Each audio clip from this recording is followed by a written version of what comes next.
Je vais enregistrer directement mon document. Enregistrer sous.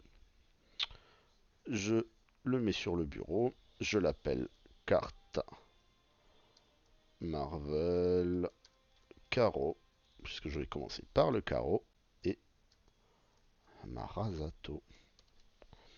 J'enregistre. Donc, on trouve ici ma carte. J'ouvre l'onglet page, l'onglet page que je trouve ici.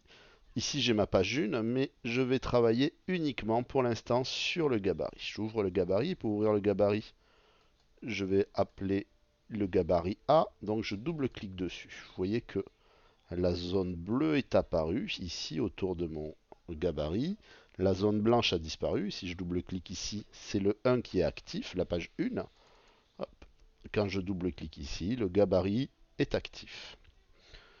Tout ce que je vais créer sur un gabarit, tous les éléments que je vais créer sur un gabarit vont apparaître sur l'ensemble de mes pages. Chaque fois que je vais créer une page, ce gabarit va être présent. Et donc si je le déplace sur mon gabarit, vous voyez qu'il se déplace sur l'ensemble de mes pages. Si je viens sur la page 1, je ne peux pas attraper le gabarit, l'image qui est sur le gabarit, elle est verrouillée.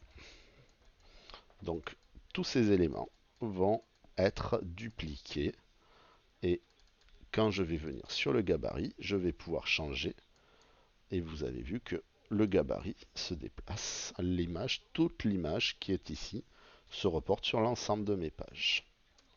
Donc je vais travailler simplement sur le gabarit et ensuite je vais adapter les éléments sur l'ensemble de mes pages de façon spécifique. Bien, pour commencer, nous allons donc bien travailler sur le gabarit et nous allons positionner les éléments qui seront réguliers. Le chiffre qui est ici et au centre le premier carreau du chiffre 1, puis ensuite nous allons faire de 1 à 10. Le 1 n'étant pas utile puisque nous allons faire l'as, mais pour l'exercice, nous allons le garder. Donc, je vais créer des repères pour m'aider à me positionner. Ces repères, je vais venir attraper dans les règles. Vous voyez, j'attrape ici, je laisse appuyer sur ma souris et une petite ligne bleue apparaît. Tant que je ne lâche pas la souris, ma ligne bleue est toujours présente. Et vous voyez que ici, mon élément m'indique à quelle taille je vais le positionner. Donc mon document faisant 63, je vais le positionner à 63 divisé par 2. Donc 63 divisé par 2, donc 31,5. Je peux le mettre ici, mais je peux tout à fait le faire en le déplaçant ou de façon plus précise en tapant 31,5. Vous voyez que mon chiffre vient de se positionner parfaitement à 31,5.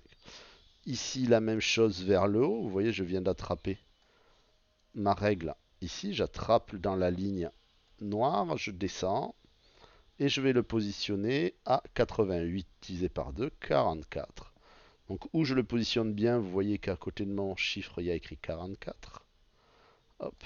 Ou sinon, je peux très bien taper ici le chiffre 44 et ça positionnera. J'ai donc ici le centre parfait de ma page. C'est ici que je vais venir positionner mes repères, positionner mon carreau.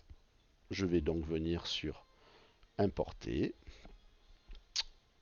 le document. Donc je dois avoir le dossier travaux, bac pro. Donc vous l'avez sur le bureau. Moi, je vais le chercher. Voilà. Élève, carreau. Et j'importe mon carreau. Je fais un simple clic et je l'importe.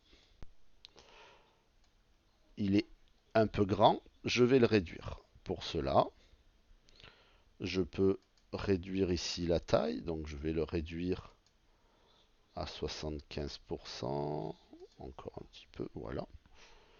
Mon image est ici, je vais légèrement réduire le bord de mon cadre et je positionne mon image au centre.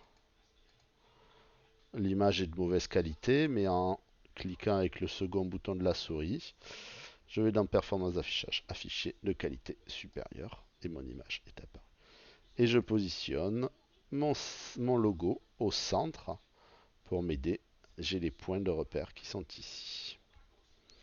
Mon image, mon losange est au centre. Je vais faire la même chose. Je vais l'agrandir un peu parce qu'effectivement ça me paraît un petit peu petit.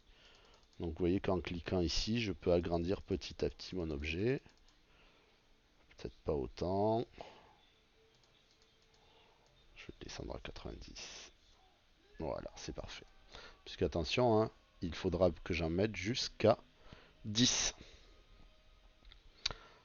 Je vais positionner ensuite mon chiffre ici, mon chiffre là.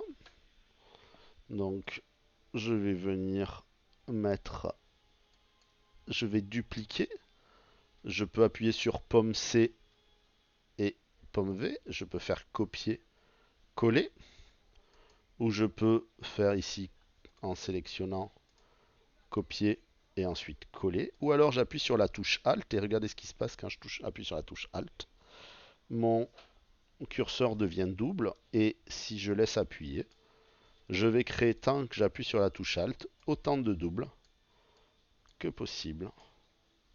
Et vous voyez bien qu'à chaque action, tout ce que je fais sur le gabarit se répercute sur l'ensemble de mes cartes. Donc je reviens à 0, je supprime et je repars en appuyant sur la touche Alt. Hop. Je vais en créer un ici et un là-haut.